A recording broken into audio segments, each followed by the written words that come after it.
길어진 부분이 있지만 길어도 바울의 진심이 묻어나오는 아주 특별한 부탁과 말씀이라고 싶습니다.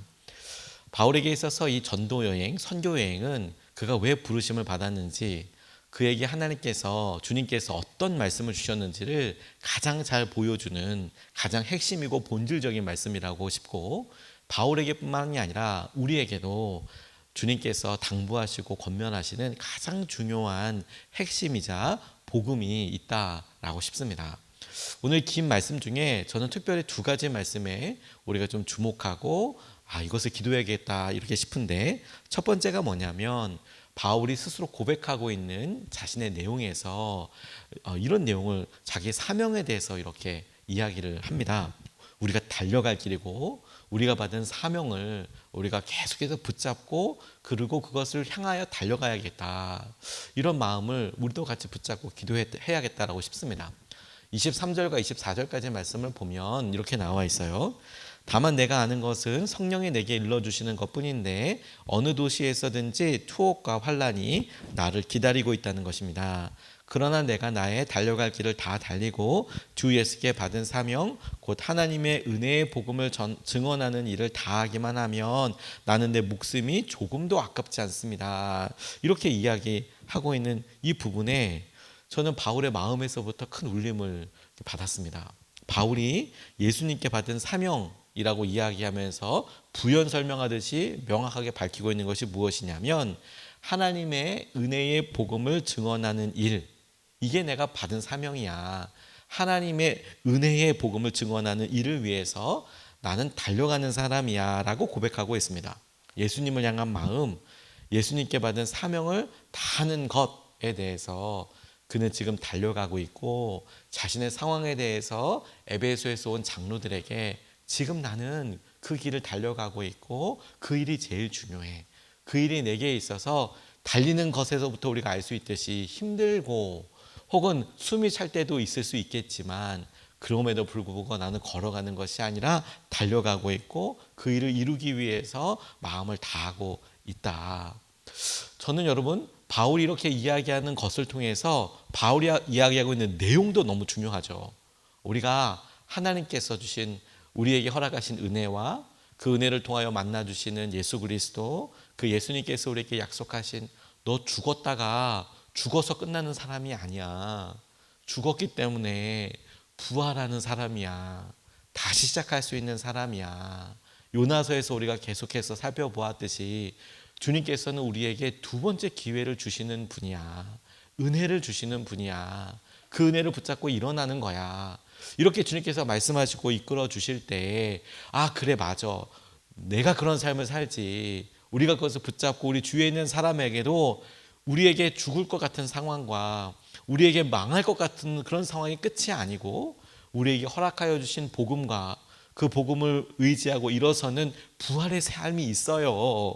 이걸 전하는 것에 대해서 우리가 살아내고 그리고 알려주는 사람이라는 것을 우리가 잊지 않아야겠죠. 그런데 여러분, 이런 내용과 함께 또한 중요한 것이 뭐냐면 바울이 보여주고 있는 삶이라는 거예요. 그가 달려가고 있다는 거. 그렇구나, 그 내용도 참 중요하구나라고 싶지만 점점 더 우리에게 의미 있게 다가오는 것이 뭐냐면 어떤 사람이 실제로 그런 것을 살아가고 있는 그 모습 자체이죠. 그게 너무 기쁘고 우리에게 힘이 되는 것이죠. 이번에 세미나 가서 서로가 여러 이제 강의를 섬기기도 하고 그리고 그 강의를 같이 들으면서 우리가 이렇게 큰 변화를 겪었구나, 이런 걸 새삼 느끼게 됐었습니다. 무슨 말이냐면 저희가 예수님의 사람 제자훈련으로 제가 제자훈련을 서로 하기도 했지만 그걸 강의로 이런 교제 세미나가 있으면 섬기기도 했었거든요. 저는 10년 만에 참석을 했어요. 개척하고 이제 10년이니까. 그 사이에 목사님들도 다 떠나고 저보다 먼저 개척하신 분도 있고 그 이후에도 막 이렇게 되고 이러다 보니 그런 교제 세미나로 서로 이렇게 만난 일이 거의 없었죠. 한 10년 정도 됐죠. 그런데 그렇게 됐을 때 그 10년 사이가 많이 변화된 거예요. 성장한 거예요. 성숙한 거예요. 그러니까 좋은 의미로 10년을 안 봤으니까 변질된 게 아니라 서로가 거기에서 열심히 씨름을 하다 보니까 많이 성숙하게 된 거죠. 변화되게 된 거죠. 그러다 한 목사님이 이런 이야기를 나누시는데 제게 큰 은혜가 됐습니다. 본인이 자기의 삶에서 연약했던 부분들을 이렇게 조심스럽게 나누시는데 죄와 싸워서 이기는 부분이었어요. 자꾸 무너지고 반복되는 죄가 자기에게 있어서 그래서 도전을 본인도 해본 거죠. 그래, 그 제자훈련 교재에도 나오는데 바를 정자 써가면서 한번 이겨봐라. 그러면 그거 490번 가겠냐. 야, 7번씩 70번이라도 주님께서 용서해 주신다고 하셨으니까 그래, 그 용서의 은혜에 주님께서 새롭게 하시는 그런 용서의 은혜를 의지하여서 기도해 보자. 그래, 내가 몇 번이나 이렇게 회개하나 보자라고 해서 달력에다가 적어가면서 이렇게 바를 정자 그려가면서 회개를 했대요. 하나님, 내가 또 이렇게 무너졌습니다. 그러면 표시하고, 하나님, 제가 또 그렇게 무너졌습니다. 표시하고 그때 470번이 뭐예요? 이게 카렌다로 3년이 넘어가더래요. 3년이 넘어가더래요. 그런데 3년이 넘어간 그 모습이 너무 부끄럽기도 하고 어느 날은 너무 절망적이기도 해서 나는 안 되는가 보다. 나는 죄 때문에 어떻게 살 수가 없는가 보다. 그래서 그렇게 고민하다가 자기가 그렇게 너무 힘들고 어려운 모습을 칼렌다를 가지고 아내한테 가서 내가 이렇게 연약하다. 그러면서 아내한테도 도움을 요청하기 위해서, 하지만 정말로 부끄럽죠. 너무 부끄럽고 힘든 그런 모습이지만 그럼에도 불구하고 아내에게, 사모님에게 내가 이런 데 나를 위해서 기도해 달라고 편지글과 함께 이렇게 하는데, 아내 사모님이 처음에는 선물인 줄 알고 덥석 받더래요. 편지를 주니까. 생전 안 하던 남편이.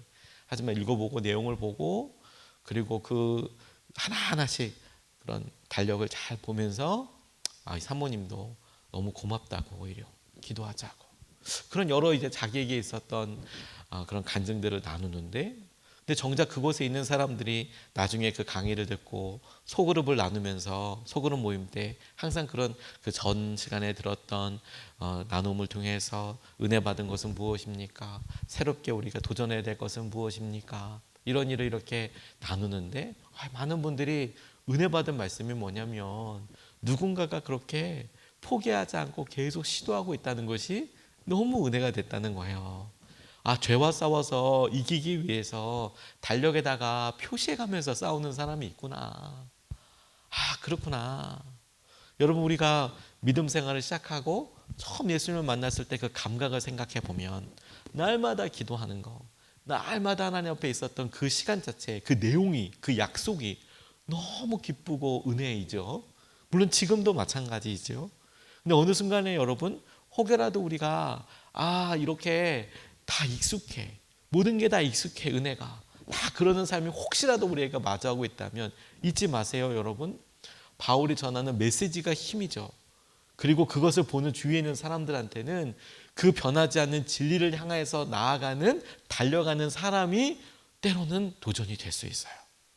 그 사람을 믿으라는 게 아니고 그것이 우리에게 하나님 살아계시고 하나님께서 우리 가운데 함께 하시는 통로가 될 수 있는 것이죠. 그 일을 포기하면 안 되는 거예요.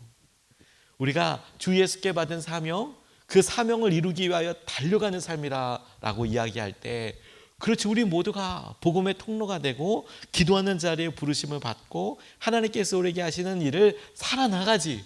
그것이 우리에게 생명이지, 은혜이지.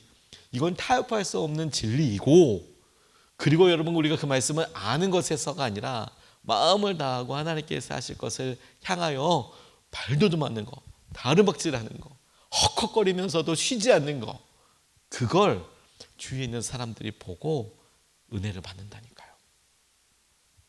저도 제게 있는 여러 일들 이렇게 같이 나누다가 제게 있어서, 저희 교회에 있어서 가장 특징적인 것들, 이제 그런 거 나누죠.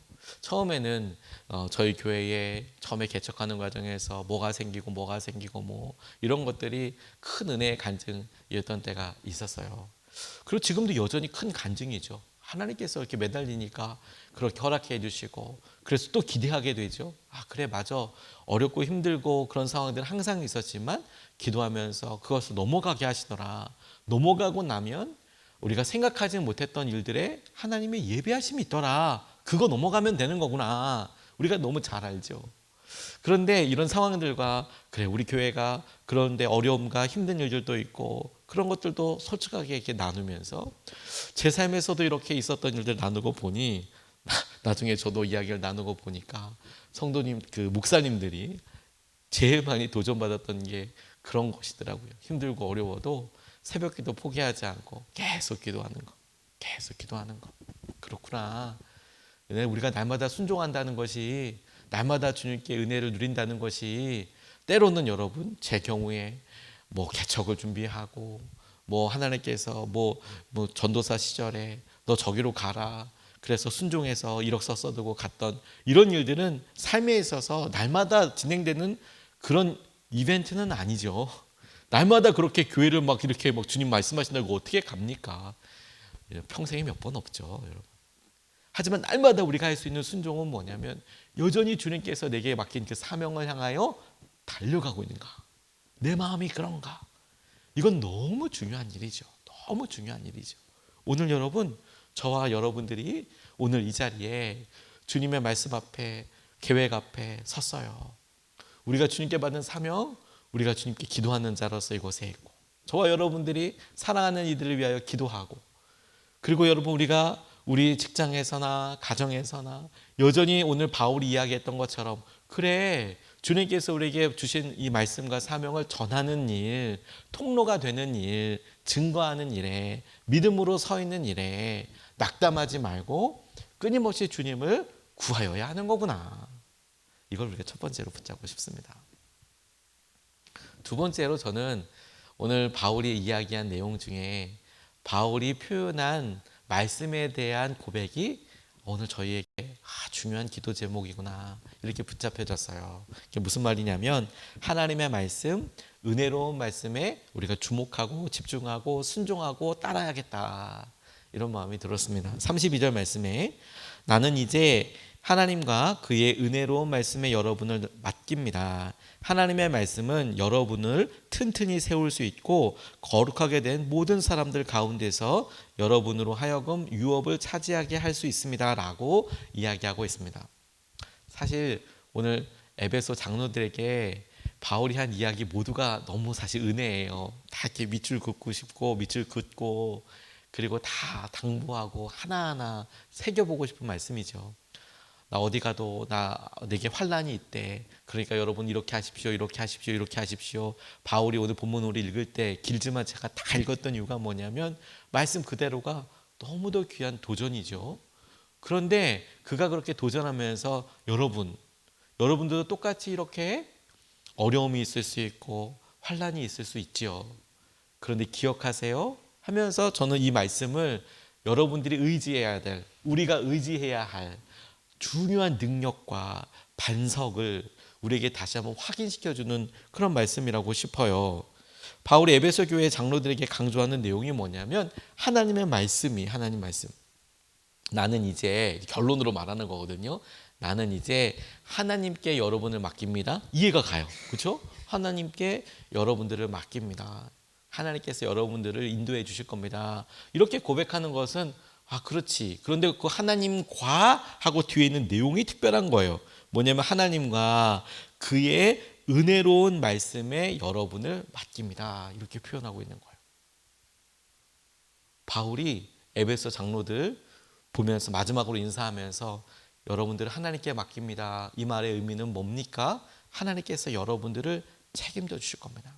여러분 하나님을 붙들고 하나님을 바라보며 하나님을 의지하고 순종하며 나아가세요, 그 말이죠. 근데 여러분 하나님과 그의 은혜로운 말씀이라고 할 때 바울은 지금 어떻게 이야기하고 있는 의미냐면 하나님과 하나님께서 우리에게 허락하신 은혜로운 말씀을 동등하게 지금 이야기하고 있는 거예요. 하나님과 하나님께서 주신 은혜로운 말씀에 여러분을 맡깁니다. 그럼 이렇게도 해석이 되겠죠. 여러분 하나님의 은혜로운 말씀이 여러분들을 인도할 거예요. 하나님의 은혜로운 말씀이 여러분들을 책임져 주실 거예요. 붙잡아 주실 거예요. 붙잡아 주실 거예요. 하나님과 하나님의 은혜로운 말씀이 여러분들을 붙잡아 주실 거예요. 그거 붙잡고 나아가는 거예요. 그러면서 이렇게 계속 약속하고 있는 거예요. 그 하나님의 말씀이 우리를 튼튼히 세울 수 있대요. 그런 여러분, 우리가 연약해요, 무너져요, 힘들어요. 지금 당하고 있는 상황과 당면한 여러 사건과도 같은 일 때문에 정말 힘들고 낙담이 돼요. 그럴 때 우리를 튼튼하고 우리를 단단하게 해 주실 분 하나님, 해 주실 바로 그것은 말씀이죠. 말씀. 하나님의 말씀을 붙잡고 일어서는 거죠. 그리고 마지막으로 거룩하게 우리가 마지막 날까지 우리가 하나님께로부터 받은 약속, 유업을 우리가 누리게 할 수 있는 것도 하나님과 하나님께서 우리에게 허락하신 은혜로운 말씀이, 다시 말해서 우리가 이 말씀을 붙잡고 나아가는 우리의 결단과 순종이 하나님이 약속하신 그 끝까지 우리를 가게 해서 우리로 하여금 그것을 온전히 누리게 해 주시는 거군요. 이게 약속이죠.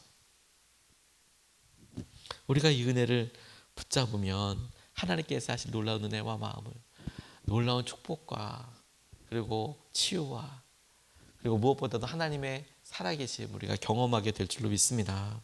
말씀대로 살아가는 것이 우리에게 유일한 길이에요, 여러분.